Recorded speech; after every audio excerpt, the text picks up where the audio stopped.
मुझे एक बहुत ही डरावनी चीज पता चली। अभी अभी गूंथे हुए आटे में से एक कीड़ा रेंगकर बाहर निकला। घबराहट में मैंने उसे वही मार दिया। उसके बाद जो हुआ उस पर यकीन करना मुश्किल था। जब मैंने आटे को फाड़ कर देखा, वो आटा अजीब तरह से बदल चुका था। उसे देखते ही मैंने फौरन उसे कूड़ेदान में फेंक दिया। उस वक्त मुझे लगा कि ये बस किचन में कीड़े मकोड़ों की दिक्कत है, इसलिए मैंने फौरन पेस्ट कंट्रोल वालों को फोन किया। लेकिन इससे भी ज्यादा हैरान करने वाली चीज किचन के स्टोर रूम में हुई। यहाँ पर सारा सामान एकदम ताजा था, लेकिन सिर्फ एक रात में ही सब कुछ सड़कर खराब हो गया। ये तो बिल्कुल भी नॉर्मल नहीं था। इस अजीब नजारे को देखकर मुझे रात का डिनर कैंसिल करना पड़ा, ये पता करने के लिए कि क्या दिक्कत सामान में थी। मैं अपने बगीचे की तरफ भागा, जिसे मैंने बड़ी मेहनत से उगाया था, पर वहाँ भी सब कुछ तहस-नहस हो चुका था। मैं हैरानी से अपने बर्बाद हुए बगीचे को देख रहा था। पहले तो मुझे लगा कि ये पास के किसी जंगली खरगोश का काम है, लेकिन सच्चाई इतनी सीधी सादी नहीं थी जितनी मैं सोच रहा था। इस वक्त मेरे पास इन अजीब चीजों के बारे में सोचने का टाइम नहीं था, क्योंकि आज मेरे रेस्टोरेंट की ट्रायल नाइट थी। अभी अभी इन्वेस्टर ने डिनर कैंसिल करने से मना कर दिया था, इसलिए अब मेरे पास दोबारा डिनर तैयार करने के लिए आधे घंटे से भी कम का वक्त था। इसी पर टिका था कि मेरा रेस्टोरेंट खुल पाएगा या नहीं और मुझे इन्वेस्टमेंट मिलेगी या नहीं। और इस वक्त इन्वेस्टर पहुंच भी चुका था। ऐसे हाई क्लास मौके पर मैं सिर्फ मामूली सामान से ही एक टेम्पररी डिश तैयार कर पाया। हमने चीज सलाद के साथ ग्रिल्ड चिकन और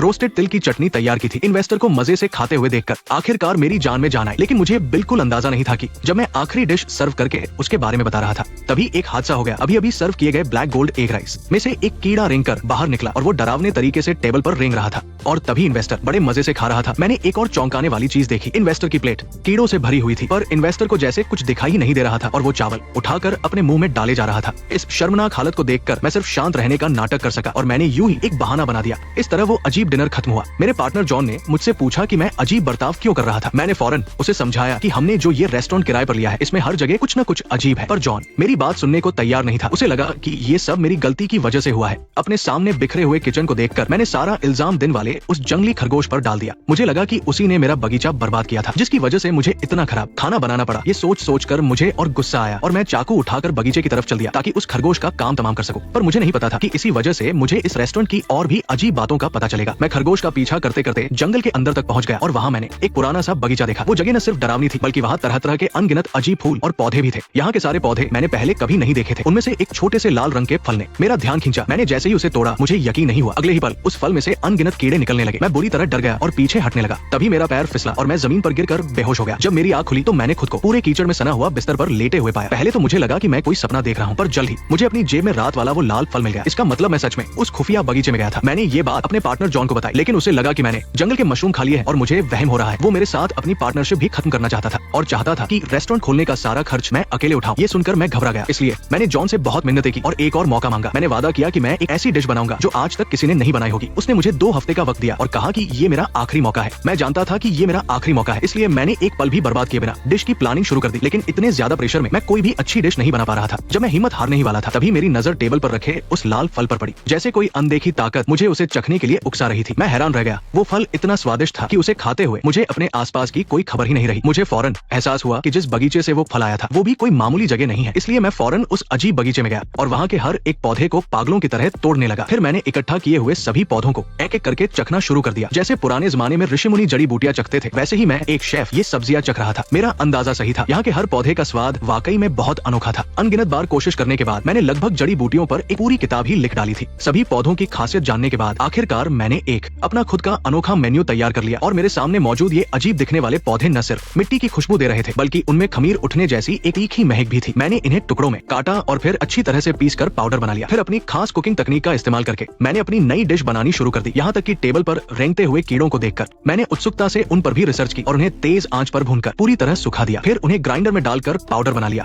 और उसे मसाले की तरह अपने सूप में छिड़क दिया और फिर उसे तेज आंच पर पकाया। उसके बाद एक बहुत ही अजीब दिखने वाली डिश बनकर तैयार हुई। जॉन ने मेरी इस काली सी डिश को देखा और उसे लगा कि मैं कुछ भी अच्छा नहीं बना सकता। आखिरकार मेरे चाकू के डर से उसने धीरे से एक घूंट लिया। नतीजा वही हुआ जो मैंने सोचा था। वो एक ही बार में इस डिश के स्वाद का दीवाना हो गया। मेरा आत्मविश्वास बहुत बढ़ गया, लेकिन मैंने उसे उस खुफिया बगीचे का राज नहीं बताया, बल्कि मैं उन पौधों को तोड़ने का और भी ज्यादा आदी हो गया और लगातार सुधार और नई नई कोशिशें करते करते मैं इस अनोखी जिंदगी में धीरे धीरे खोता चला गया। मुझे नहीं पता था कि इन जादुई पौधों से खाना बनाने की मुझे इतनी भारी कीमत चुकानी पड़ेगी। पार्टनर से वादा करने से एक रात पहले मैंने वो अनोखा मेन्यू तैयार कर लिया था। जब पार्टनर मेरी डिशेस चखने के लिए आया तो मैंने गर्व से खाना उनके सामने पारोस दिया। उस बदसूरत खाने को देखकर पार्टनर ने उसे बस हल्का सा चखा और मैं चुपचाप उनके चेहरे के भाव देख रहा था। जब उन्होंने कोई खास रिएक्शन नहीं दिया तो मैंने बाकी डिशेस भी टेबल पार लगा दी। मछली के अंडों से बने लाल फल, क्रीम सॉस से बेन सेफ और बैंगनी फूल और हरे प्याज के साथ फंगस वाली ब्रेड और जंगली मशरूम वाला एक अजीब सा टाट। ये सब देखने में ऐसा लग रहा था जैसे किसी के जूते के तलवे से गिरा हो। पार्टनर ने उसे थोड़ा सा चखा, लेकिन सारा खाना खाने के बाद पार्टनर ने मेरी जमकर तारीफ की। अगले दिन इन्वेस्टर्स के लिए डिनर पार्टी थी और मुझे अपनी कुकिंग पर पूरा भरोसा था। उस रात मैं खुशी से सो नहीं पाया। तभी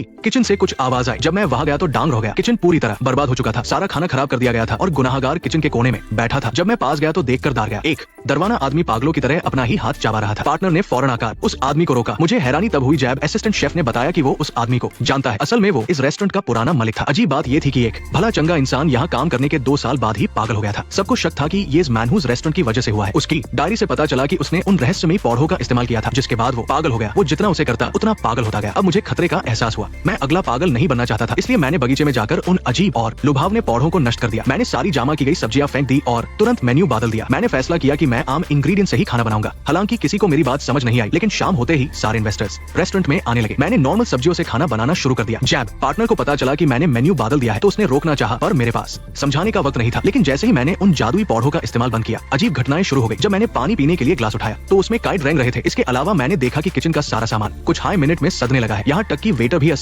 खाने से बीमार होने लगे। लेकिन बाकी शेफ्स को जैसे कुछ दिखाई नहीं दे रहा था। मुझे लगा शायद ये मेरा वहम है, इसलिए मैंने उन्हें खाना सर्व करने को कहा। मैं देख रहा था कि किचन का सारा खाना सड़ रहा है, फिर भी मुझे यकीन था कि ये बस मेरा वहम है। मैंने खुद खाना बनाने की ठान ली। मैं इधर उधर देखते हुए बिना मन के सब्जी काटने लगा और सब कुछ नजरअंदाज करने की कोशिश की। तभी मेरा ध्यान भटका और मैंने अपनी उंगली काट ली। किचन में हाहाकार मच गया। बुरी खबर ये थी कि बाहर कस्टमर्स की तबीयत भी खराब होने लगी थी। मेरा दिमाग सुन बैठ गया और मैं वही बेहोश हो गया। जब मेरी आंख खुली तो मैंने खुद को एक तहखाने में कैद पाया। मैंने वहाँ से भागने की कोशिश की, लेकिन रास्ता बंद था। मुझे लगा कि शायद यहाँ इस रेस्टोरेंट का कोई गहरा राज छुपा है। मैं कुछ समझ पाता उससे पहले ही पूरा तहखाना जोरों से हिलने लगा। ये जगह गिरने वाली थी। झटके बस 10-15 सेकंड तक लगे। झटके रुकने के बाद मेरे सामने एक गप्त दरवाजा खुल गया। ऐसा लगा जैसे ये भूकंप जानबूझकर मुझे रास्ता दिखाने के लिए आया था। वैसे भी मेरे पास बाहर निकलने का कोई और रास्ता नहीं था। चाहे इंसान हो या भूत, जिसने भी ये दरवाजा खोला था, मैं उससे मिलना चाहता था। मुझे इस रेस्टोरेंट का राज जाना था। दरवाजे के पीछे एक लंबी और तंग सुरंग थी। मैं मुश्किल से आगे बढ़ा और जल्द ही मुझे वहाँ एक इंसानी कंकाल दिखा। हड्डी के पास लिखी एक लाइन से पता चला कि ये एक जादूगरनी थी जो सदन को कंट्रोल करती थी। अब मुझे समझ आया कि रेस्टोरेंट का खाना इतनी जल्दी क्यों सड़ रहा था। जैसे ही मैंने उस जादूगरनी की हड्डियों को देखा, मुझे उसकी पूरी कहानी दिखाई देने लगी। यूज अजीब पौधों पर रिसर्च करना पसंद था और वो उनसे गांव वालों का इलाज करती थी, लेकिन लोगों ने उसके इस अनोखे तरीके को कभी नहीं अपनाया। इन पौधों को बचाने के लिए उसने अपनी जान की कुर्बानी दे दी और खुद को यहाँ जिंदा दफन कर लिया। जब मुझे यकीन हो गया कि वो जादूगरनी कोई बुरी आत्मा नहीं थी, मैं सुरंग के रास्ते जमीन पर वापस आ गया। बाहर निकलते ही मुझे वही जंगली खरगोश दिखा। मैंने तुरंत उस खरगोश को पकड़ा और वापस उस अजीब रेस्टोरेंट में चला गया। वहाँ अभी भी डिनर चल रहा था, लेकिन मेरे बिना कस्टमर्स असिस्टेंट शेफ के खाने से बिल्कुल खुश नहीं थे। मैं कीचड़ में सना हुआ वहाँ गया और खाना चखा। खाना वाकई बहुत बेकार था, इसलिए मैंने सबकी हैरानी को नजरअंदाज करते हुए जोर से चिल्लाकर सबको बाहर आने को कहा। मैंने रेस्टोरेंट के बाहर एक बहुत बड़ी आग जला दी थी। पार्टनर और बाकी शेफ्स के पास कोई चारा नहीं था, इसलिए वो सभी इन्वेस्टर्स को लेकर बाहर आ गए। मैंने बड़ी सी हांडी चढ़ाई और उस जादूगरनी के पौधों और उस खरगोश से सबके लिए खाना बनाया। ये खाना देखने में बहुत ही गंदा लग रहा था, लेकिन मुझ पर भरोसा करके कस्टमर्स ने डरते डरते उस खाने को चखा। खाते ही वो डांग रह गए। ये उनकी जिंदगी का सबसे स्वादिष्ट खाना था। वहाँ का माहौल फिर से खुशनुमा हो गया। तब मैंने वो अंगूठी पहन ली जो मैं उस जादूगरनी के कंकाल से लाया था और मैंने उसकी शक्तियों को अपना लिया। साइलेंस। स्वर्ग में उनकी आत्मा चाहती थी कि मैं उनका वारिस बनूं, इसलिए वो एक जंगली खरगोश का इस्तेमाल करके मुझे रास्ता दिखाएंगे, पर मैं हिचकिचाता रहा और उनकी दी हुई चीजों को इस्तेमाल करने की हिम्मत नहीं कर पाया। मूवी रिकाप यही खत्म होता है। ये एक अमेरिकी फिल्म है। कहा जाता है कि इस फिल्म में दिखने वाले तरह तरह के पकवान पूरी तरह असली है, जिन्हें एक बड़े शेफ ने तैयार किया है ताकि दर्शक इसे देखते समय कभी लजीज खाने को देखकर ललचाए तो कभी कीड़े मकोड़े और फफूंद देखकर घबरा जाए। सच में आपका मूड पूरी तरह ऊपर नीचे होता रहेगा। देखने के लिए शुक्रिया दोस्तों। आप जाकर ये फिल्म देख सकते हैं।